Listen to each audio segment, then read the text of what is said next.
Here, Ray, a drop of golden sun. Hello, everybody. We are live.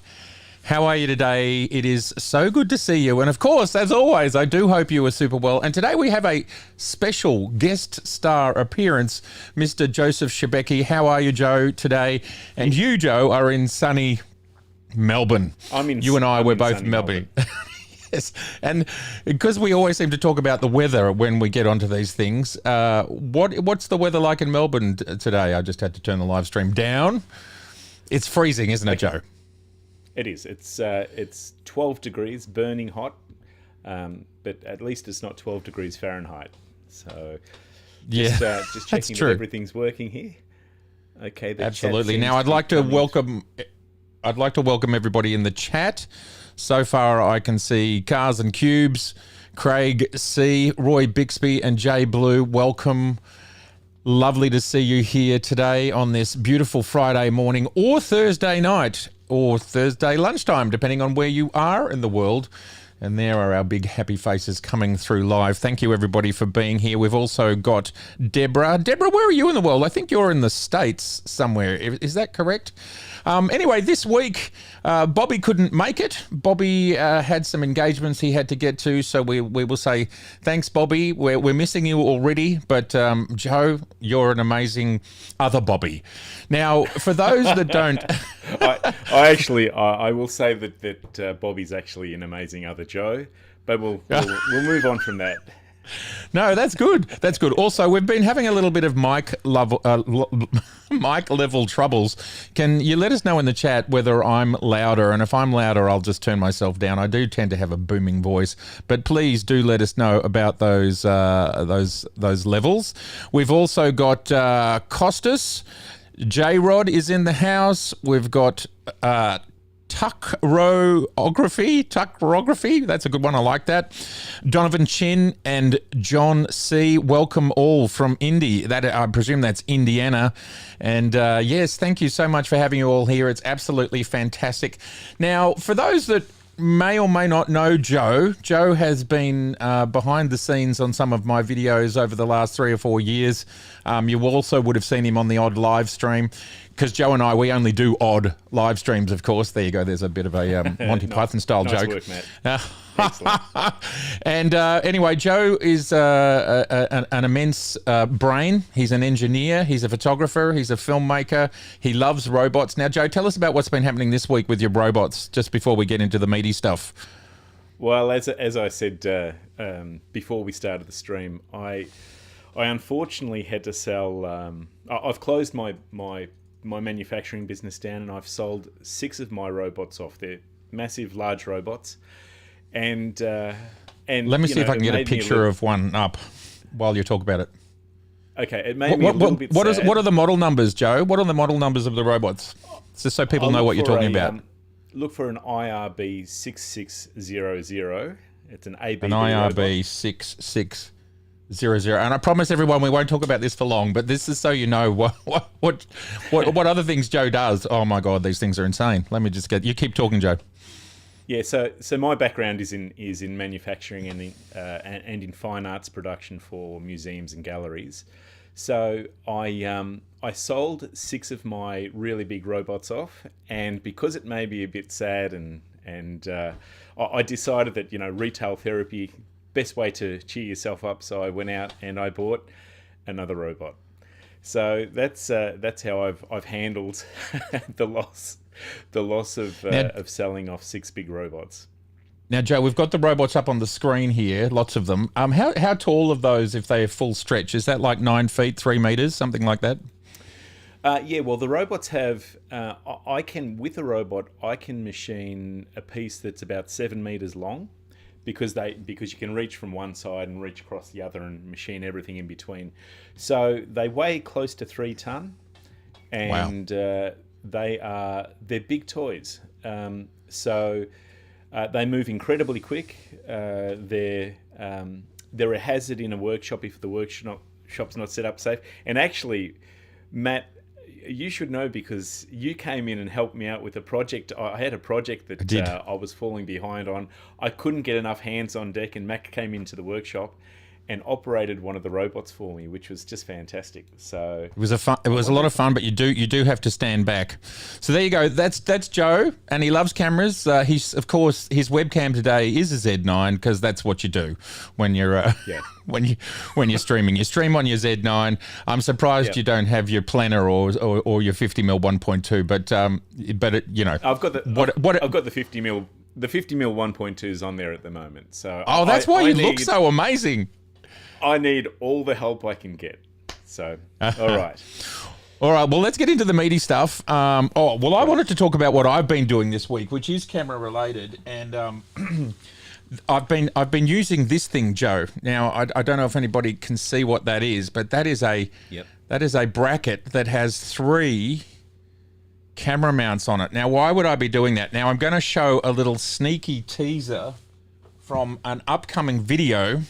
Let me see if I've got the skills, because skills is hard. So let me, there's lots of things to press, but here we go. Back over to, there it is. So this is a still frame, everybody, from a video that I'm working on. And you've got 3 cameras there. On the left, it's the Canon R6II. In the middle is the Z5II. And on the right is the Sony A7 IV. I've spent the last 3 weeks running these 3 cameras through their paces to try and understand what does the kind of professional full frame entry level camera, what does it look like, and from each of the brands. So that's what I've basically spent all of this week and previous weeks working on this, and I have to say the findings are very exciting, and that video will be coming very, very soon. And if anybody has any questions about how these 3 cameras interact and what you'd like to see answered in a video, please let us know in the comments. But it's been a very, very interesting and very, very revealing. I've got a lot to say about it. And here are the actual cameras here. So there's the Z5, and I've been doing it with the 24 to 120. But interestingly, both Canon and Sony, they only make a 24 to 105. So there's the A7 IV with their 24 to 105 f4. And I've also been shooting it with the 50mm. So, and over time, I'll get more lenses and do more combos, but there's the R6II with their 24 to 105. So it's really been really interesting, and I've shot a lot of stuff, and I'm still working it all out, but wow, it's interesting. Now, yes, the J-Rod has said that's how you compare gear. What I'm trying to do is be as fact-based and scientific as possible, but it's a big project. I won't give away any of your secrets yet, Matt, because you've sent me some brief clips. But I was actually surprised at some of the differences. So I think that's a video to look out for.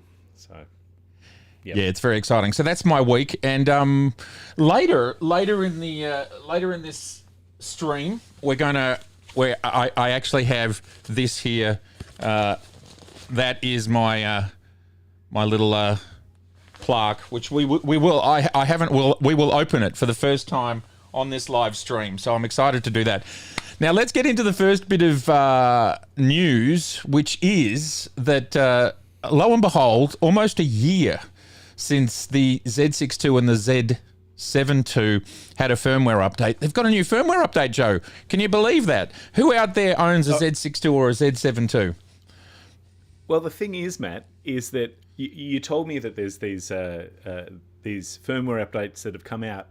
So I thought, I'll go have a look at the firmware update. So I just typed in Z6 firmware update, and there was actually a Z6 firmware update 3 weeks ago, and I didn't even know about it. So they're still updating even the Z6 and the Z7 75 years after they were released. It's incredible. So, yeah. 5 to 7, not 75, but you're close. Yeah, that's good enough. So what I want to show you it's a minor update, but it's pretty amazing that Nikon keeps supporting these cameras. And if we just zoom in here and have a look at it. So we've gone from version 1.62 to 1.70. And I think what's amazing is that the main thing is that they've added support for the power zoom feature of the new power zoom lenses.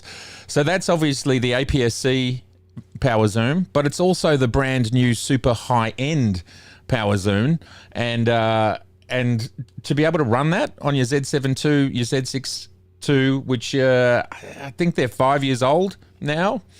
And to get an update to be able to fully control them, I think that's fantastic. And there's a few little bug fixes in there. So, look, it's interesting to see that Nikon just keep giving so much support and keep making these older cameras as current as they obviously can do. Well, the thing in that is as well is that these cameras have still exceptional sensors. So if you're after a cine camera and you're not worried about bleeding edge autofocus, which cine cameras don't use anyway, then these older cameras are perfectly fine to use. You know, a Z6II or a Z7II are incredibly capable. So unless you need that autofocus, or you need extra stops of in-body image stabilization, then keeping these cameras current, even the Z6, is great for people that are actually working with them. Totally agree. I mean, you and I, when we met, we were both toting our Z6s, I think, and we love them. And still one of my favorite videos is you on your electric skateboard following me around on my scooter, you with the Z6 on a Ronin gimbal chasing me through the city. That is a bananas video. I recommend that. I recommend anyone go check that out. It's because we basically did it in real time. Well, I still use this Z6 on probably every 2 or 3 days. I pop it out because I use it with all the old vintage lenses, of course. So this is the 55-1.2 from the 60s. So as far as cameras with good sensors, if you've got a camera with a good sensor and you're not worried about all the new stuff that comes out, then stick with those cameras as well. So, all right, let's have a look. Absolutely. At some of the questions. Yeah, we've got some comments coming through. We've got hi Matt and Joe, looking good boys. Cheers from Sean and Beata. I don't know how to, or Beta. I'm not 100% sure how to pronounce that. From the Ballroom Decor Australia. Oh, it's okay. Lovely to have you here today, and it's great to have Australian viewers. We love having our Australian viewers here. Now, moving right along, what else is going on in the world? Well, I'm pretty excited that Sigma have released some absolutely gorgeous cinema lenses, and they're 1.3 lenses. And I think what's most interesting to me about these lenses is the image circle, which is what they're toting about them the most. I just pressed the wrong button. That's good. Hopefully that's all working. But look, I love the industrial design, just the look of these lenses. And if you have a look at the focal lengths that they've gone for here, we have, they've gone 25, Joe, 27, 32, 35, 40, 50, 65, and 75.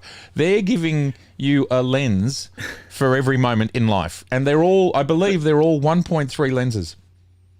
And I believe there's more to come as well.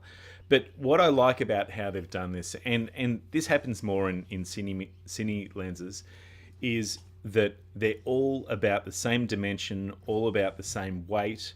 So if you're running with gimbals, or you're running, you know, whatever cages or autofocus pullers or anything on a site, then the lenses are just a quick swap out, and you don't have any issues with balance of cameras, and you don't have any issues with having to just do those small readjustments on a lens change that'll cost you 30-40 seconds on a set.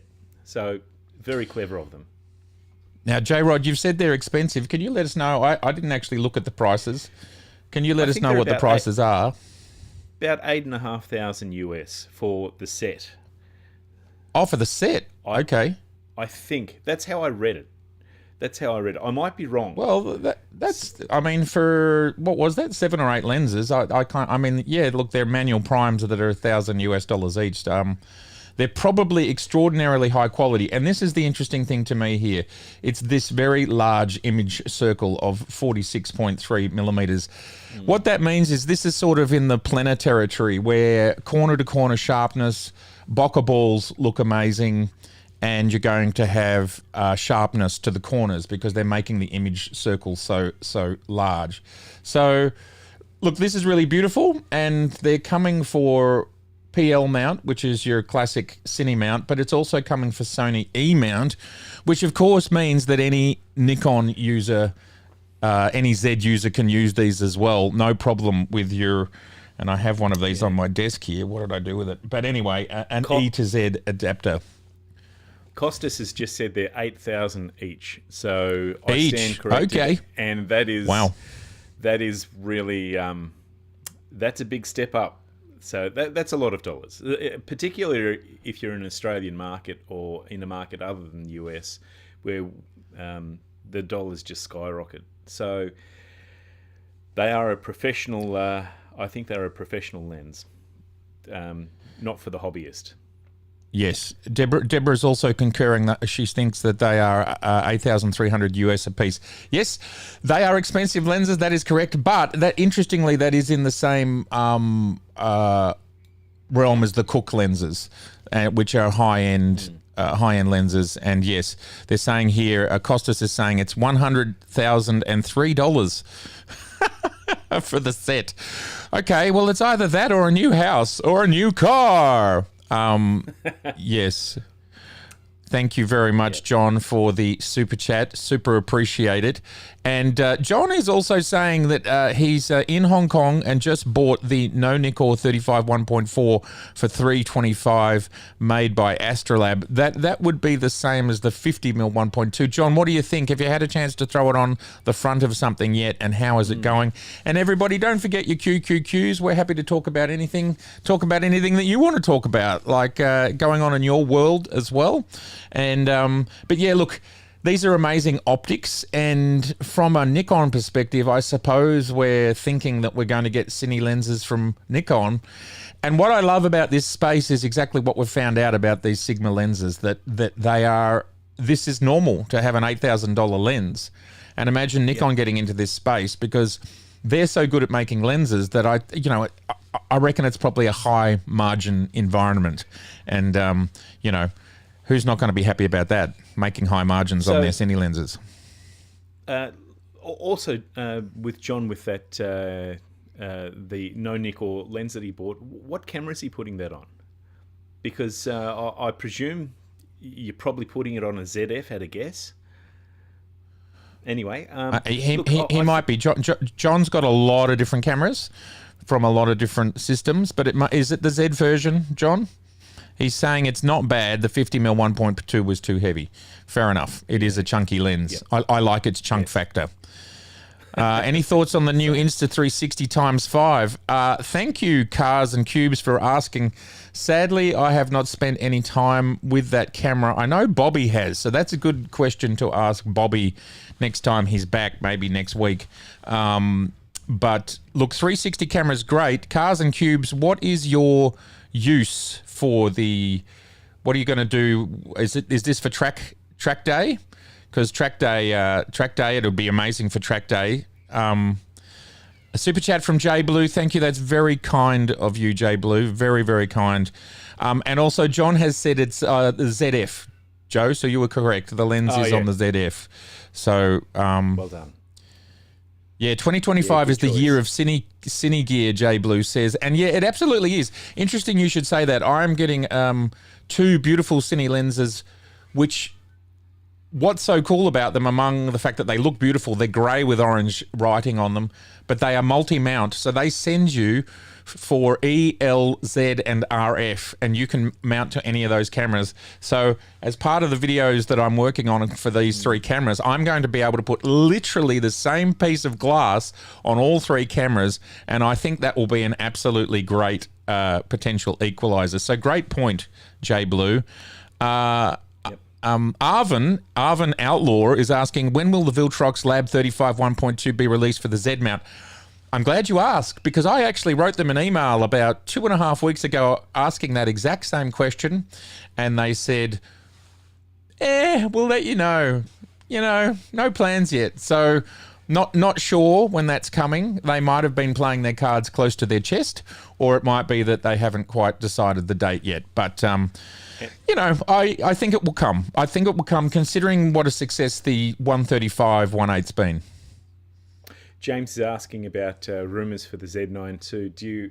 Do you know anything, Matt? We know that you're kind of on the inner circle, and have you signed any non-disclosure agreements, or have you signed a non-disclosure agreement not to talk about the non-disclosure agreements? What's happening? Well, I was about to make that exact same joke that I've signed an NDA to talk for not being able to talk about the fact that I've signed an NDA. No, neither of those things are true. There is no word at all about the Z9 II. I made a video about it at the start of this year, talking about the fact that I still think, besides RAW pre-capture and besides RAW above 20 frames per second, that camera is still commensurate with the market. The Z8 and the Z9 are still commensurate, and in some areas it's actually still better. Like video, it's still actually better than A1 II, and it's obviously better than an R1 or an R3. So you know, and as much as we all want to see those things come via a firmware update, I feel like from a commercial perspective, they might hold it back, even if it's possible, in order to sell the Z9 II. Sorry, what did you want to say, Joe? I was going to say we're kind of reaching that upper limit of what a mirrorless camera is going to offer before you just step up into an RE. You know, where the gap is just closing all the time. So what is the Z9 II going to offer really that's going to blow the market away again, as the first Z9 did? It'll be a small incremental update, if anything. Yes, I don't think the update will be like we saw going from a D6 to a Z9. No, there's just no chance. And if we get any advancements in the sensor after 4 or 5 years, great. But I can't see a Z9, which is the all-rounder, getting more resolution. You just do not need more resolution. Yep. Well, presumably it would get an X-Speed 8 in it, which means it'll do everything faster. So it'll do, focus will be even better. We will get. I'm positive we'll get a frame rate. Like, I'm sure they'll meet the market or exceed the market when it comes to pre-capture RAW and to frame rates. So that'll happen. And then they've come up with some pretty cool kind of what I'd call second tier features, things like auto capture and things like the digital zooms, all these sorts of things that are built in. I think we'll see more of those sort of features. But the process of photography still is focus on it, expose it, get the color temperature right, and even that doesn't matter because you can fix it with RAW, and just do it faster. And the things that we want are things like, not all of us, I mean, some people want more res, but I don't think you'll get that in a Z9 II. But more dynamic range, maybe. But that'll be incremental as well, right? So, well, one of the possibilities might be is that if and this is, and I'm just imagining because Turkography said he was waiting for a Z7 III coming out, which I think a lot of people are. But let's say the Z9 II does come out with higher megapixels, which granted is unlikely, but a way that they can still make it effective for its intended use case. Let's say they make it a 65 megapixel camera, and for people that don't need that, the camera will still sample every second line or pull pixels from every second line, make it a lower res camera, but still provide raw images. So that's what I'd actually like. So, when I'm doing sports photography or whatever photography I want, and I'm taking thousands of photos a day, I just want smaller RAWs. I don't want these 45 megapixel RAWs. So that might be an idea. They could pop in a bigger sensor, but just read out every second line. Well, that Leica does a version of that, and I know Seth talks about it a lot and loves the idea that it's I can't remember the technique they're using, but you can basically use the full sensor, but you're only getting a 24 meg file or whatever. So yeah, look, there is downsides to getting smaller and smaller photo sites, one.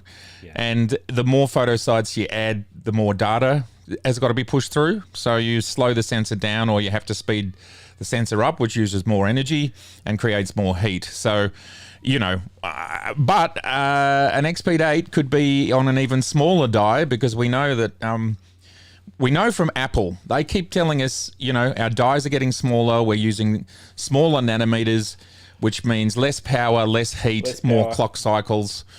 And because these cameras don't, you know, Apple is doing this every year, right? Every year they give us an advancement. And in the camera industry, they only give us an advancement in CPUs every 4, 5, 6 years, right? So the steps can be quite fundamental. So an X-Speed 8 could be quite an advancement, and so all sorts of things could happen. I just wanted to point out Jason Morris's comment, which was on another note. I just got the Z5II and I'm impressed by the image quality.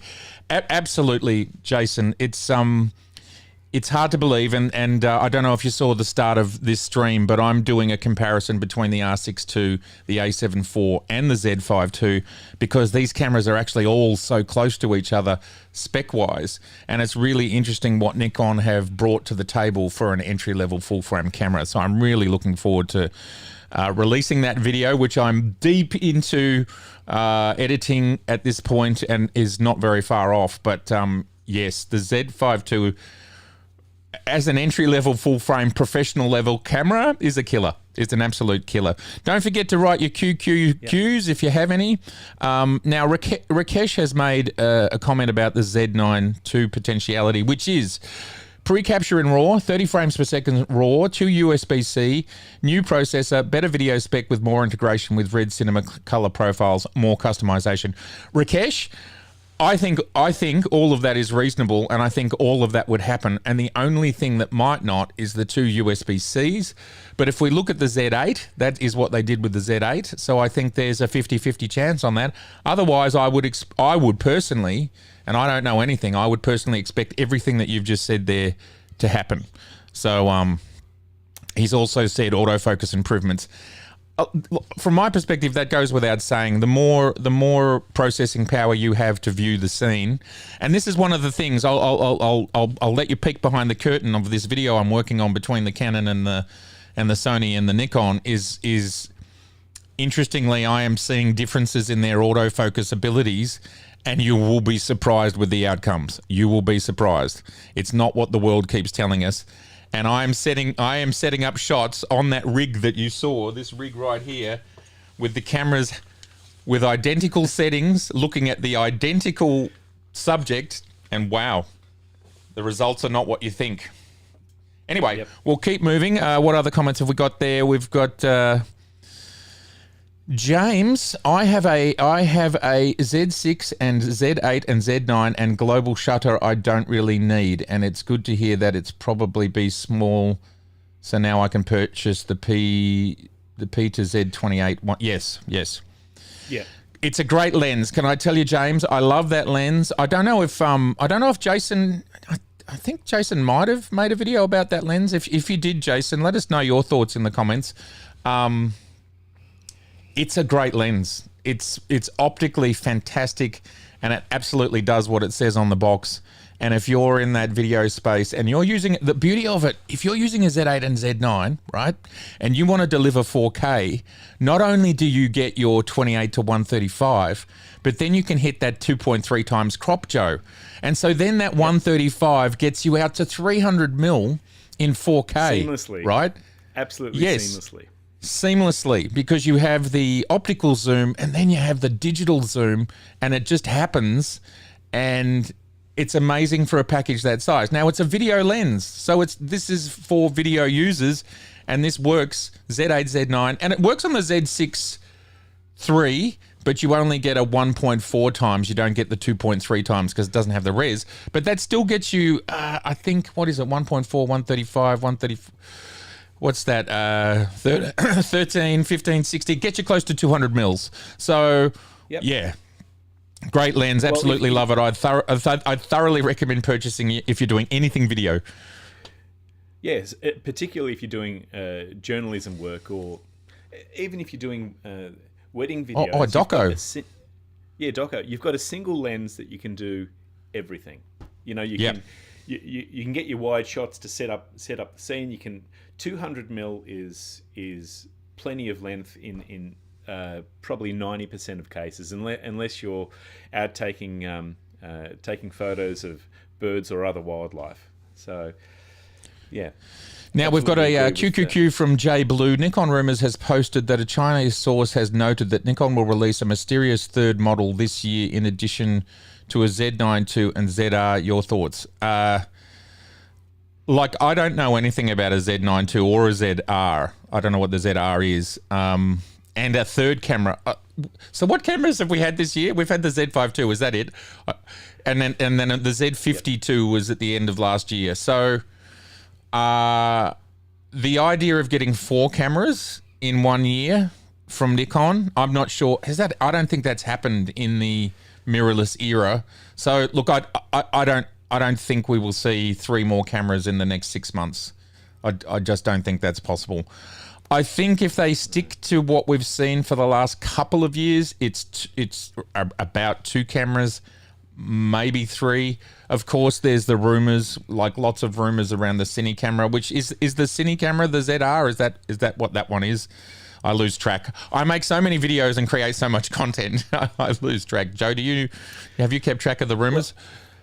Well, no. The issue is, and I agree that I can't see 4 cameras coming out because there's so much crossover within the cameras these days. The Z5II, being an entry level camera, is an incredible camera even to use professionally. So I think because there's so much crossover between the entry level and the top end, financially it's probably not the smartest decision for a camera company to release, because all they're going to be doing is cutting their own grass. They'll be so particularly now they don't need any other entry level cameras, because the Z50 that came out in Z5II really are they really service that segment of the market quite well. And look at it. If they do release, well, what are the current top end cameras that Nikon have at the moment, Matt, that are the latest of the top end? So, There's the Z9, the Z8, and the Z6III. They're the top end, and the Z6III is only a year old. The Z8, right, I think, is only 2 years old, although it is the same tech as the Z9. And the Z9 really, it's coming to the end of I think it's at the end of its 4-year cycle, but that's a 4-year hardware release cycle. It's got nothing to do with all the firmware that we've had in the last 4 years. Good point. It's still good point. It's still a current camera. So, yeah, but look, if they want to release another 10 cameras, great.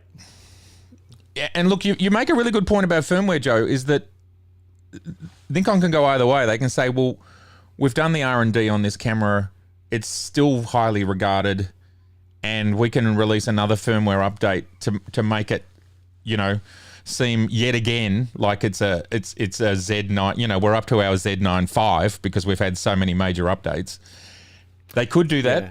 or we do get new hardware, but we've got lots of questions flying in. So, Well, Deborah's come up with, of course, the 200mm lens, the Z200mm, which would be the f2 that she's referring to. That'd be the lens that a lot of people are waiting for. So I think that that's a possibility within the next 6 to 12 months.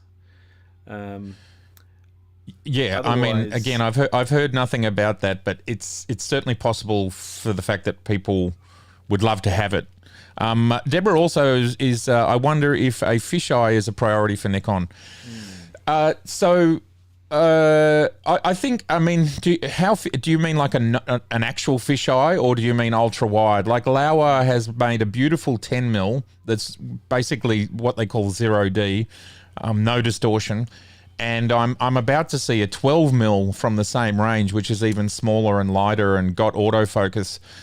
Not fisheye, and these are astonishing lenses for their optical quality. But I know people would love to see. So just to confirm, Deborah, you're talking about an actual fisheye that gives you like a 180 degree view or something in that order. What do you think, Joe? Fisheye? Well, I think that wouldn't be the highest. I think if they were going to release a prime, they're more likely to release a fixed, or they're more likely to release a 12 or 14 or a 16 mil lens rather than a fisheye, just because there's going to be more sales. There are fisheyes that are on the market, and a fisheye would be great to add to the catalogue. But if you look at it from an economic standpoint, I think I think that every landscape photographer would probably pick up either a 14, 15, or 16 mil prime that Nikon produced, but not everyone's going to pick up a fisheye. So it's a very niche lens, and it may well be that something now that the whole Nikon lens catalog has been fleshed out quite a lot, maybe they'll start coming out with these exotics now, and particularly as was it Roy that mentioned the tilt shift? I know that I was speaking to you last week, Matt, about some tilt shift lenses because I was looking at picking one up, and the last time Nikon released a tilt shift lens was what? Almost 10 years ago, or could have been. Yeah, the 19 mil, which is a beautiful lens. It's probably something like 10 years.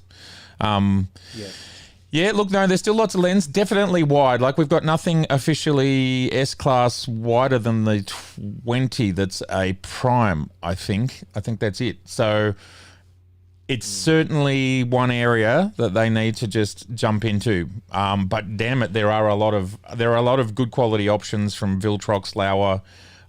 There's plenty of stuff out there. Whilst we're still talking about lenses, sorry, you go. I was going to say, I've got the 14 to 30, and you've got the what is the 14 to 24. The 14 to 24 2.8. These two lenses are exceptional lenses wide open. So maybe that part of the market has been satiated anyway. The 14 to 30 is incredibly sharp and super small. So maybe we might be waiting a while longer for something that's a fast prime in that area. I think what I would say there is it's the f-stops that are the issue, not the. So, you know, it's a 2.8 and a 4, and we'd like a 1.8 is significantly more light, and 1.4 is obviously even more light. So so that's the issue. And John mentioned the fact that he would love a 14 1.8 for Milky Way photography. Astro's pretty big. A lot of Astro people would be into that for sure. There's a few. We've got Carl in the chat saying he'd love to see the 200 mil. There's lots of people who'd love to see that 200 mil. And yeah, so let's keep moving, because I just wanted to, what have I done over here now? I wanted to also mention, because we're talking about lenses and we've been talking about Sigma, it's been a great chat about lenses and Sigma, and please do let us know in the comments, because there's 53 people here. Give us a like. Not only give us a like, but tell us the next lens. Everybody, if you can, get to your keyboard. Tell us the next lens you'd like to see Nikon or anybody release.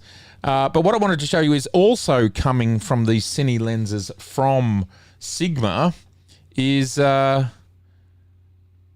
these zoom lenses here, which is the 28 to 45 T2 full frame lens. Looks beautiful, love the industrial design, and a 28 to 105 T3. So interestingly, not that different to the lens that Nikon released, a 28 to 135 f4.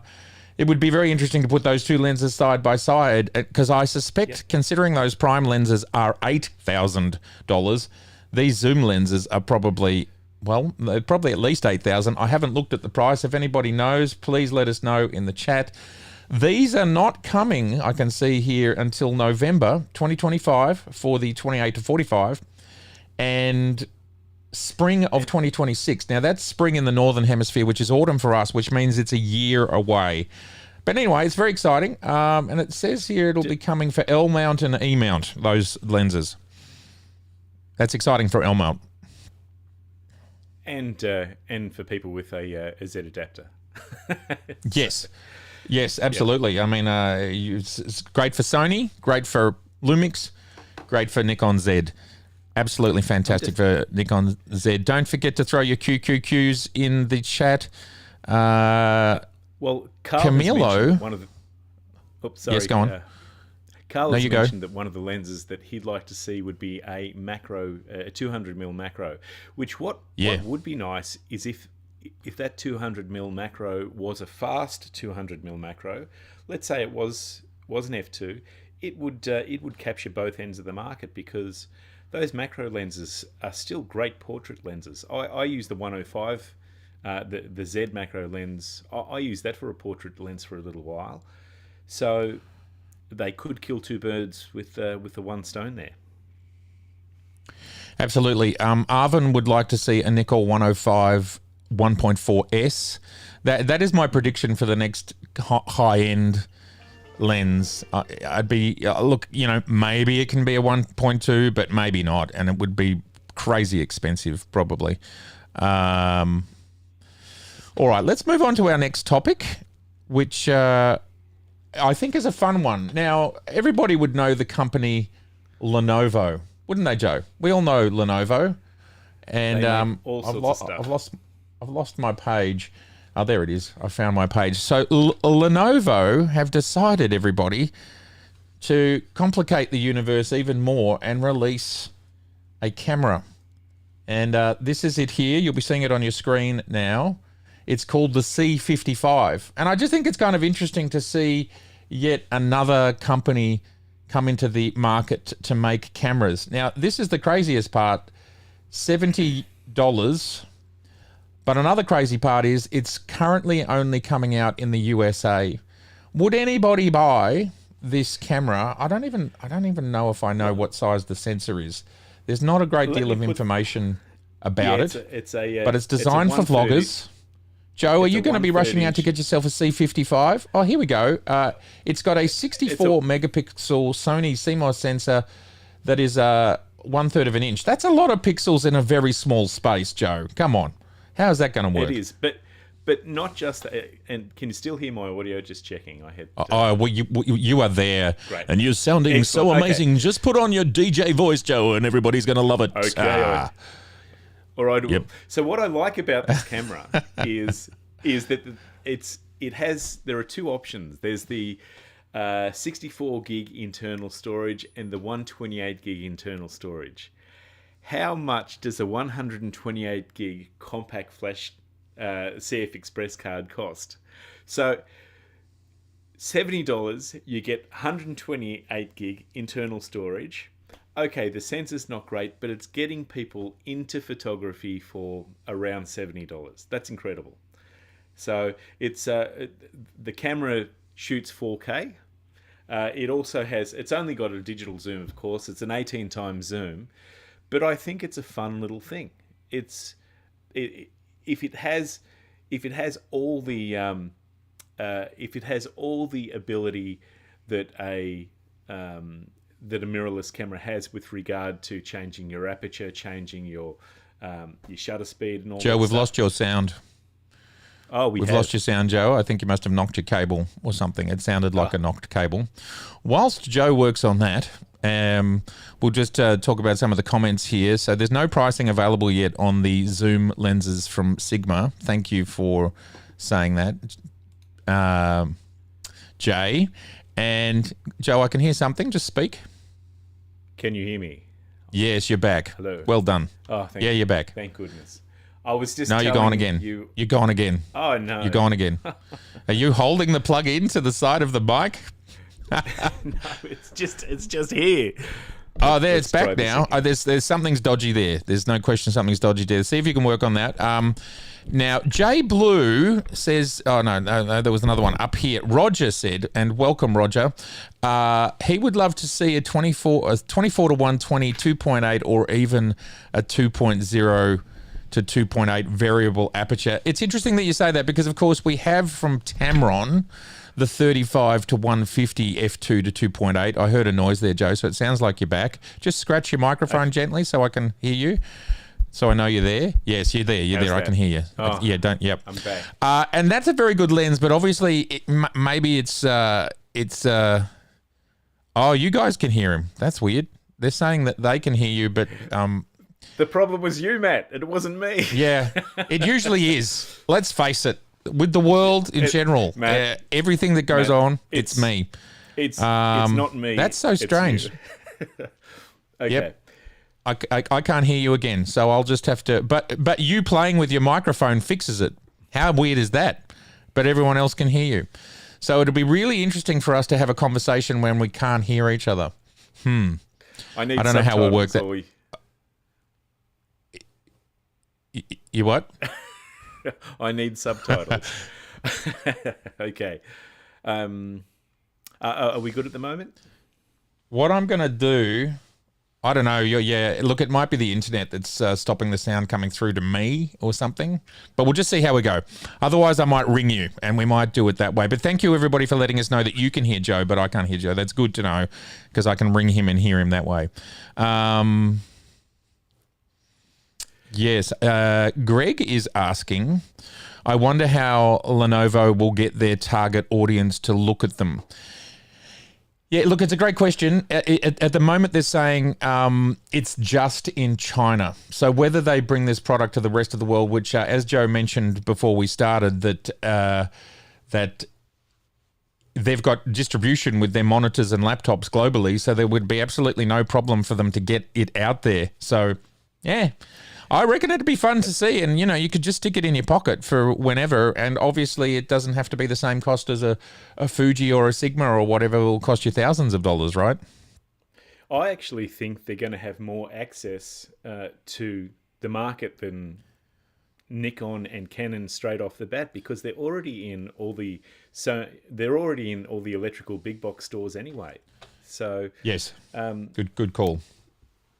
And for $70, if it's going to pull people into photography, it's great. I mean, I can imagine this is a circumstance where, look, my kid's going away. He's 14 years old, going on a school camp, and he wants to bring a camera with him. I'm not going to let him bring his ZF, but I will hand a $70 camera to him and say, "Yeah, enjoy." Nice. Yep. Good call.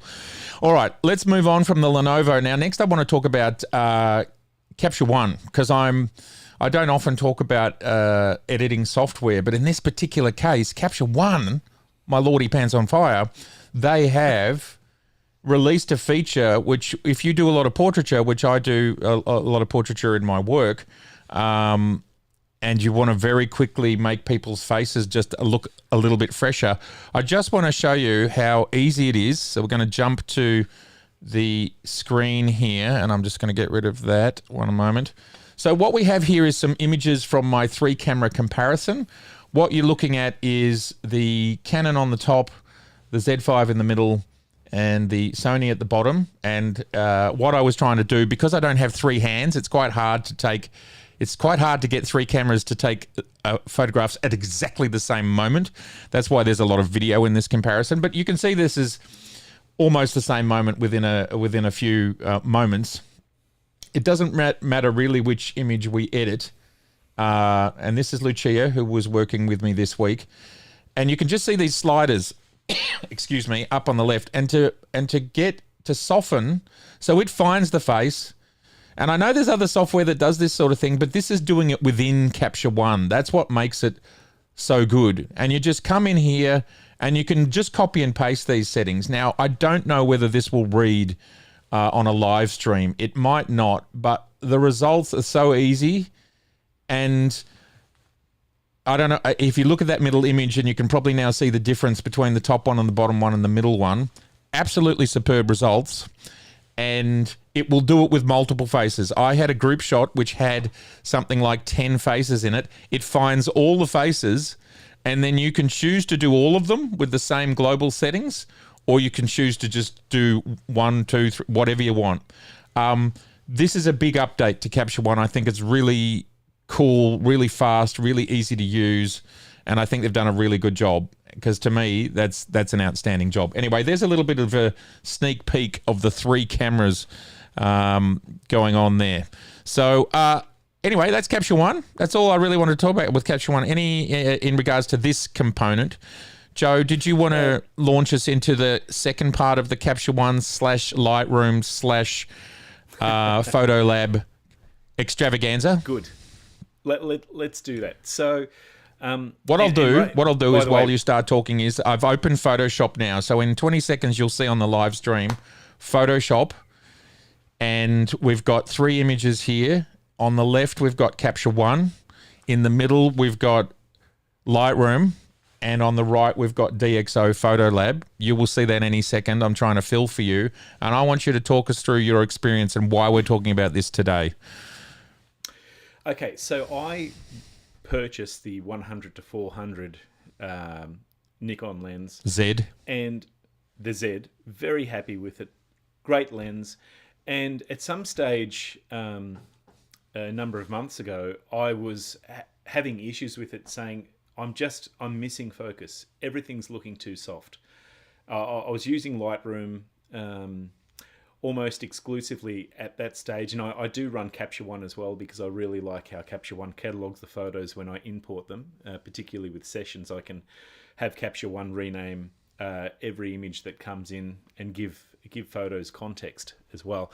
But anyway, I was using Lightroom because I was out and I was using Lightroom Mobile, and all of my shots were looking soft, and I was very unhappy with the results, and I was thinking of taking the 100-400 in to get serviced. So just on a whim, I downloaded all the images into Capture One as well, and they all look sharp again. And I was surprised that when I compared the raw images when imported into Capture One compared to Lightroom, Capture One left all the detail, and regardless of all the toggles and switches and dials in Lightroom, I couldn't stop Lightroom from affecting the images in a way that just made them look soft. So I was, and it was something that it was, I think it was 10:30 at night, 11 o'clock at night, and I start messaging Matt, of course, saying, Matt, I've got to call you, and I've got to share this. So Matt then opened up the DxO software to see if there was any difference as well with the same image, and I was surprised at how much difference there was between the 3 suites and how they change exactly the same raw image. So, and Matt, if you want to bring that image up again, I don't know if we can zoom in at all, or even if it's coming back. I'm going to 200%, and it's changed the size of these frames. We don't have another good way of doing it, but you're going to see it in a few seconds. So I'm bringing them all to 200%. So hopefully in the live stream, everybody can see the difference between these 3 pieces of software. Now, a few caveats. Firstly, Joe tried very hard to get Lightroom to match Capture One, and basically what Joe said was that he just couldn't get that smoothing. So what we believe is happening, if you look up here in the water area, you can see that there is no sign of grain. If you look over here in the Capture One, there's a little bit of grain, but it's not the sort of grain that you'd be worried about, because it's what we're used to. And then if you look over here in Photo Lab, not only does it manage to remove the grain, but it keeps the detail. So the difference between these 3 software, and we worked hard to try and get them to match. And Joe basically said he could not turn the smoothing off in Lightroom. Now, if anybody knows how to do that, please let us know, because Joe would love to know. I don't use Lightroom. I use Capture One and Photo Labs. But in this particular case, Photo Labs is absolutely giving us the best outcome by far. And if we go back to the original RAW, which I do have here somewhere, there it is there. Now, this is completely untreated. I just imported it. But this detail is real, right? There's the detail. This detail's all here. So it's Photolab is not adding anything. It's just managing to remove the noise and keep the detail. So it's a very spectacular result, and it's something that I really want to make clear to everybody, because Joe and I stumbled across this problem a year or two ago when the Z9 first came out and people were saying, oh, it's soft. I believe that Lightroom simply does not know how to treat Z8, Z9, which is a different sensor to all the other sensors, but they just don't seem to be able to treat Z9 files correctly. Because if you look at this, so this is the raw file on the left now. This is what Lightroom did to it, and this is Photolabs. So it's just completely different. So if you're thinking your images are not sharp enough in Lightroom, just download a trial version of Capture One or Photolab, have a play, and you might find that all of your files are different. Now, again, this is Joe trying to solve the Lightroom side of it, and this is he tried very hard to make this a better result. Is there anything more that you wanted to add to that, Joe? I've gone back to looking at us now. Well, I guess the issue that I have with this is I've got probably 18,000 raw files uploaded to Lightroom from the last probably the last 18 months. Okay, I've lost your sound again, but everyone else is probably hearing you, so keep going. Yep. So I've got all these files that are in Lightroom, of course, because I edit online, and recovering those files is going to be painful. So most of them have been deleted off memory cards.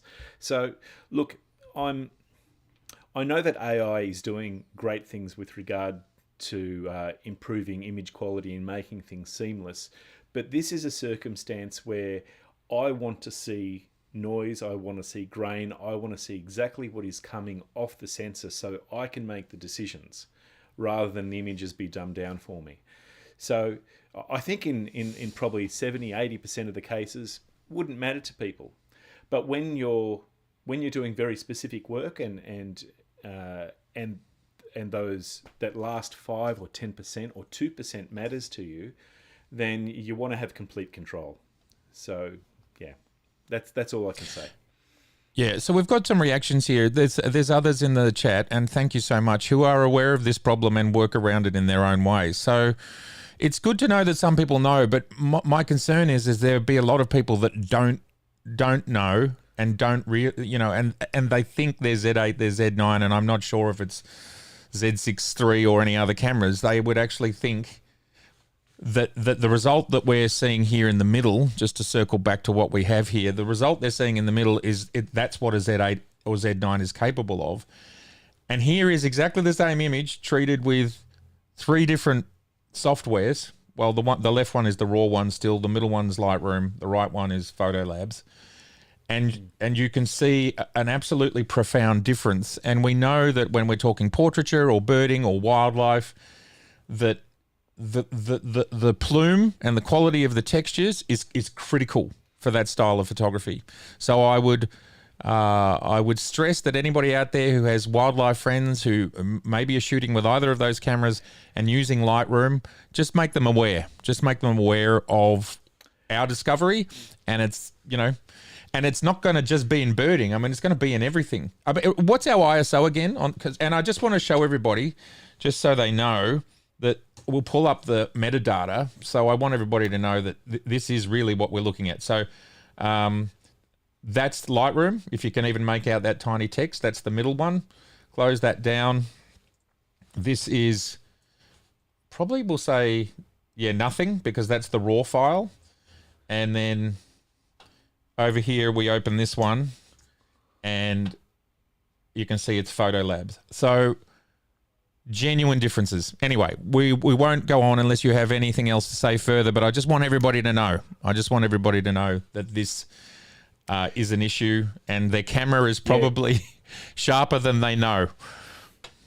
Well, Craig has asked which profile I was using. I went through every profile that was offered and still had the same results. And Greg actually brings up an interesting question about whether it's just the cloud-based Lightroom or whether it's both Lightroom cloud-based and also the classic. And I found the same issues with the classic version as well. So as Matt said, I think it's just a matter of how Adobe at the moment are treating the raw files coming out of the Z9. So, yep. Yeah, I mean, there's kind of the ongoing AIification. There's a good word for you, AIification, that's going on with Photoshop. And no, so John Young asks, have I pointed this out to Adobe? No, I haven't. Because I don't use Lightroom. I use Capture One and Photo Labs. So yeah, basically because of the Lightroom workflow, it just wasn't what I was used to. So Joe, unbelievably, can I tell you, we've already surpassed 1 hour. That's because you are amazing. You are absolutely amazing. So there's a few more things I want to do. Firstly, any questions, any thoughts, anything that anybody wants to ask us, please do, because we'll always be back. Secondly, don't forget to give us a like, because that helps it get out there. Carl has asked, have they had a denoise edit, Joe, before we move on from that subject? Oh, look, I can't say. All I can say is that I've dropped back all the denoise, all the sharpening, or move them around whichever way I can, just to try and recover some of that detail. So I could even make a profile in itself. No success. So, yeah. Yeah, right. Maybe worries. That's me. Okay, so before we wrap up this episode, this is just me, just having a little bit of a moment all about me. So for those, this is not camera talk, this is channel talk. But Joe has been on this journey with me for a number of years, and probably one of the few people that knows as much about the journey of a YouTuber than most. Okay, so just before we go, we've got Turcography saying, okay, I thought it was just me. I've been having this issue for a long time with Lightroom, especially with denoising images look strange. I shoot Nikon Z8 and this happens also with... There you go. I cannot stress enough. Please give another piece of software. Just both Capture One and DxO, they both have free trials that last for a week or something. Give it a go, because you are going to see something different. You're going to see something different. And we can, look, let us know in the comments if you want us to talk about this more. We could probably pull off a live demo here of this, I reckon. So let us know. Yes, Glenn. There's also Glenn is saying that he's shocked. Look, we're shocked too. I wouldn't bring this to us all if we didn't think it was worth talking about. And Joe and I, we shoot every week, and Joe goes out and shoots, and then he's excited about his files. He comes back, he wants to show them to me, and then we will spend hours talking about, well, what's going on here and how do we fix it? And then he'll work on it. Then he sent me his raw file, and then I worked on it in Capture One and then in Photo Labs. This is real, and if anybody has any solutions, we would love to know. But we think this is what Adobe is doing at the moment. And we did see this when the Z9 first came out, and I thought it had been fixed because people had talked to me about that, but clearly not. Well, anyway, we are happy to come back. Yeah, we're very happy to come back to this at a later date, and Roger has said yes, a demo, please. So, Joe, we can look into doing a live demo. That'd be fun. That'd be nerdy. Great. All right. Excellent. Yep. A little bit of something about the channel for those that want to hang around for this amazing moment here. We're going to unbox the 100,000. Look at that. I got a lovely letter. We're going to unbox here live, Joe. Are you ready? A letter, and I've got a thing recognizing your team. I suppose they must be recognizing me because I'm my team. Joe's my team sometimes. Thank you, Joe. Oh, there it is. There it is in a plastic bag. Oh, my God. Okay. I'm going to take it out so I can have less hands, more hands. Now, I love what Seth did. I don't know if anybody saw Seth's kind of unboxing video, but he tried to make out that it was like a reflector for photography, for flash photography. So there you go. There is a bit of reflecting going on there.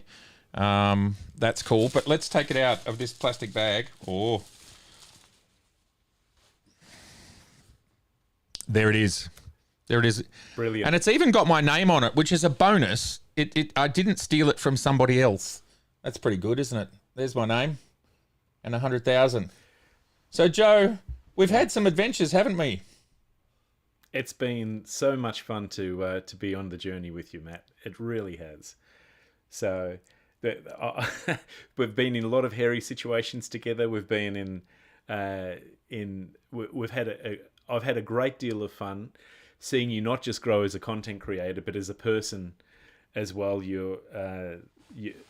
I can say from what I've seen in the last 5 years of knowing you, or four and a half, or whatever it's been, that you've really grown, particularly as a presenter. You're probably the best presenter in this space, and you're the most fair-minded person that's in this space for sure. So it's great to watch you tick off these milestones. That's very kind of you, Joe, and I'd like to thank you for all of your support. What people don't know is every now and again I say, Joe, I'm going to go out and shoot, and it's 11 p.m. and it's 3 degrees. And I know for people in North America, 3 degrees is just a warm summer's day. But for us in Australia, 3 degrees is very cold. And Joe will go, sometimes he'll go, nah, but sometimes he'll go, yeah. And there he is out with me in the middle of the night. And it's just amazing to have the company and to have. Yep. So often, if you see a shot of me that's not on a tripod, then it's Joe that's shot that shot. So he's in a good chunk of the videos that we've seen out there. So Craig is having some birthday cake. Do you think this is subtle? Do you think I should have this on my shoulder like this from now on, like just in absolutely every episode? Or I was thinking bling, maybe on a chain. What do you think, everybody? Let me know whether you think that. There's lots of beautiful congratulations going on there, so I'm going to throw them up. But I would like to thank. There's absolutely no chance. Don't show your pet barracuda. Okay, do I have a pet barracuda? I don't know. There is no chance that we would be here, or I would be here. Joe and I would be here. Bobby and whoever else joins me on this channel. There's just no way we're here without you. So I love being part of this, and I wish we could be kind of more connected. One day I hope to travel to other parts of the world so we can actually physically meet. I look forward to that, and yeah. But in the meantime, this is as close as we can get. And yeah, we will open up the live stream to more people as I get more confident at it. Doing this actually scares the living daylights out of me, and I just pretend that I'm calm and relaxed. And hopefully I'm doing a great job of pretending. No, look, the more you do it, the more you get at it. And we're up to our 14th episode now, so of the BAM pod. Today's the Jam pod. I hope you noticed why it's the Jam and not the BAM. It's because it's the Joe, not the Bobby. So if Fred comes on, it'll be the Fam pod. And if Tim comes on, it'll be the Tam pod. How good is that? Love a bit of that action. So we could, or if Zelda comes on, it'll be the Zam pod, which stands for whoever, or as my friend Tim said, he said, if it's just you, Matt, it's just the Am pod. Anyway, enough of that craziness. A bit of self-indulgence. I'm going to press you on that self-indulgence just a bit, if you don't mind, Matt. Sure. Yeah.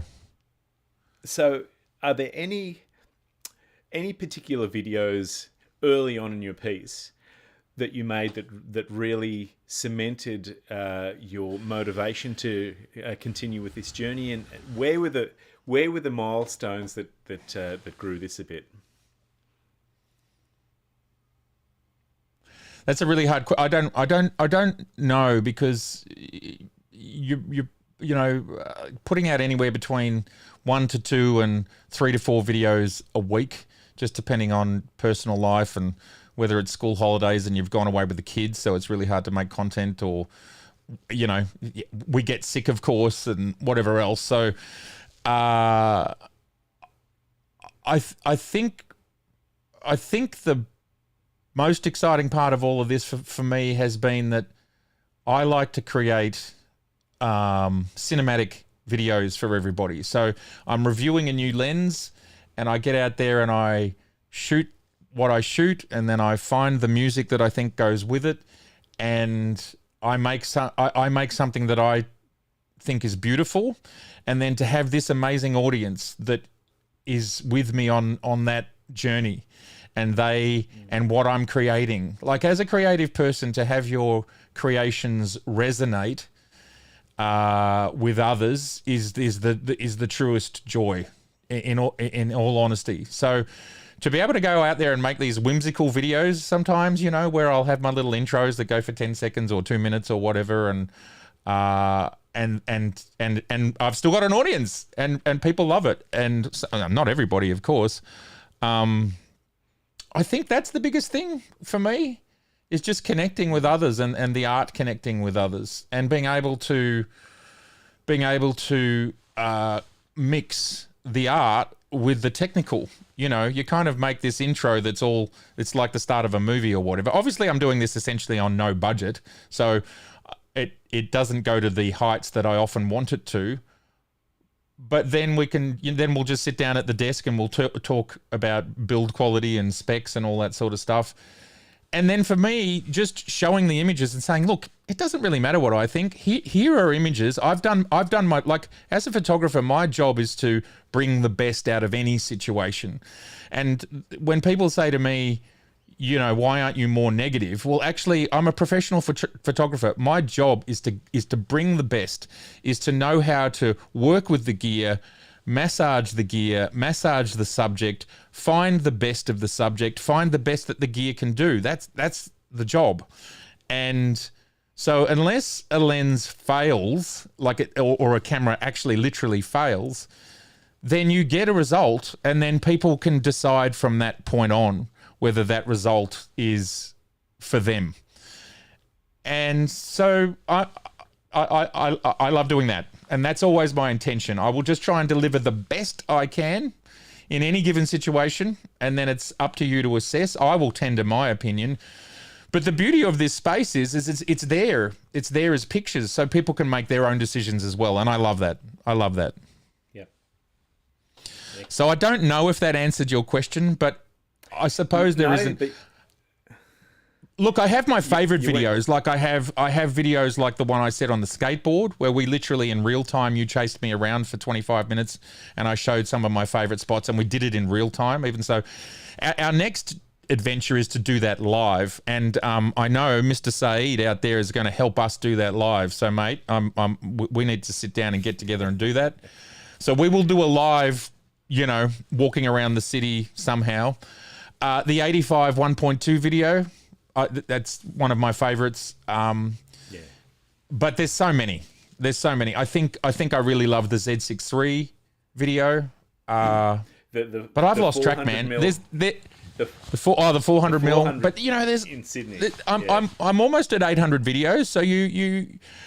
And I tell you what's really beautiful is you'll have a video that's like, you know, 7 years old now, and someone will say something awesome about it, and you're like, oh man, I don't even remember what's in that video. And then you go back and watch it and go, oh, that's cool. The audio was terrible. I really didn't know what I was doing, but good on you, mate. You know, have you read Jim Orsetti's comment that Planet and Pizza Boxes was my favourite? Actually, you remember that? Oh, the live stream. The live stream.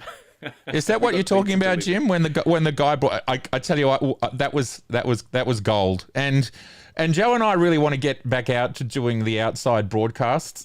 What's crazy about those is we literally take a table, like a big table, and we will just plonk it in the middle of a park or in the middle of nowhere. We will set up a camera, we'll set up a laptop, we will get a mobile phone, and then it's sort of like we've got this set up, but we're doing it outside. And we have to worry about security, we have to worry about the weather, and it's hilarious and we love it. So I want to do more of that stuff, and it's just about time and resources, really. But yes, thank you, Deborah. That's a beautiful comment. They are fun videos. but I have learnt a lot from you, Matt. That's so lovely. So honestly, I would love to be closer to all, and if we could all have a club, everybody that was here, if we could all come together in a room, it would be so joyful to be actually able to do it in person one day. So hopefully we can somehow make that happen. And it's the tyranny of distance, but it's also the beauty of what YouTube provides for us, and obviously other platforms do, which is the ability to at least connect this way. I don't know how we'd go if we got all, let's have a look. We've got 68 people watching. I don't know how we'd go if we got all 68 people currently watching live together, but maybe we can try that one day. Who knows?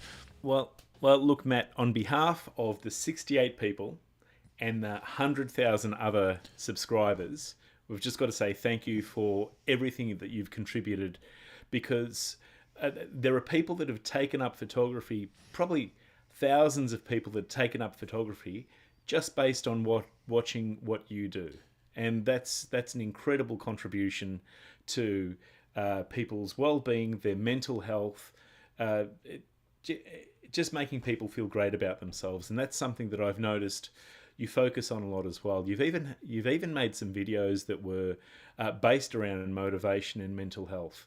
And I can remember those videos thinking that you're actually doing something more meaningful than talking about a 14mm lens. You're making a contribution to a community that is of real value. So thank you on behalf of everybody.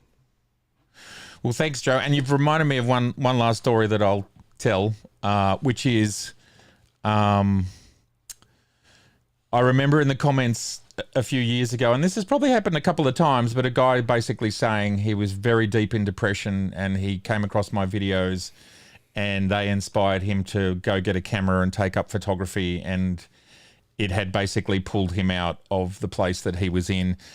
And I've heard that a number of times, and honestly, that would also equally be the biggest joy. Like, if you can touch anybody in a way that brings them back out and to live their life, well, gosh, we couldn't ask for more, could we, Joe?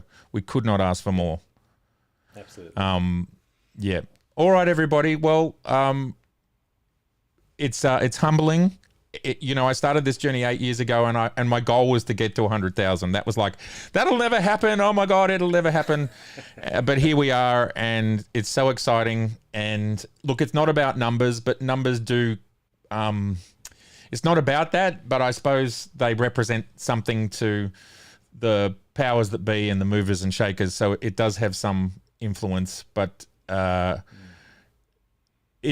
wouldn't be here still doing this if I didn't love it. And I can tell you with all of my heart that I love filmmaking and photography more than I ever have, because, and this is true. This is not me selling any camera brand. It's because I've always stretched my equipment to the max. I was always out shooting at night. In 1989, I was out shooting the city of Melbourne with a tripod, with a Pentax K1000, shooting 8-second exposures on Ilford FP4 at f8, and I just knew that they were the settings that would work in a city. And the fact that the shots were grainy and the lenses weren't great, and now we can do so much more, so much easier, and I can explore new creative outcomes, and that's real. That's real for me, and maybe it's something I need to talk about more. I suppose I'm one of these people that don't talk it. I walk it. So I just show you. I just show you what I love, and I just show you what I do, and I don't really like to talk it up. It's not that I don't like it. Anyway. So I'm so pumped about the world that we live in now, and the technology and how it allows us to just keep exploring.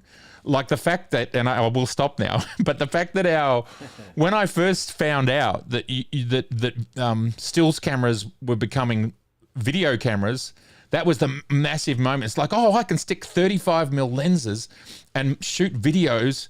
And now the fact that at the flick of a switch, I can be taking a beautiful still, flick a switch. Now I'm taking a beautiful video, and the IBIS is so good and everything is so great that you're getting moving pictures and still pictures, and it's all happening at the same time. And that's where I will end it. So we are living the dream. I thoroughly believe it. I thoroughly love it. And yeah, Kanakoni forever, good one. All right, everybody, it's been a great stream. Joe, I want to thank you for being my wingman in many ways. You're a legend, and we'll see you soon. And thank you, everybody in the audience. We'll see you next week. Maybe Joe will be here, maybe not. We'll see whether he likes me. I'm totally joking. Totally joking. Thanks, Matt. All right, everybody, take care and have a great weekend, whether it's the day after tomorrow or whether it's tomorrow. It depends where you are in the world. All right, be good.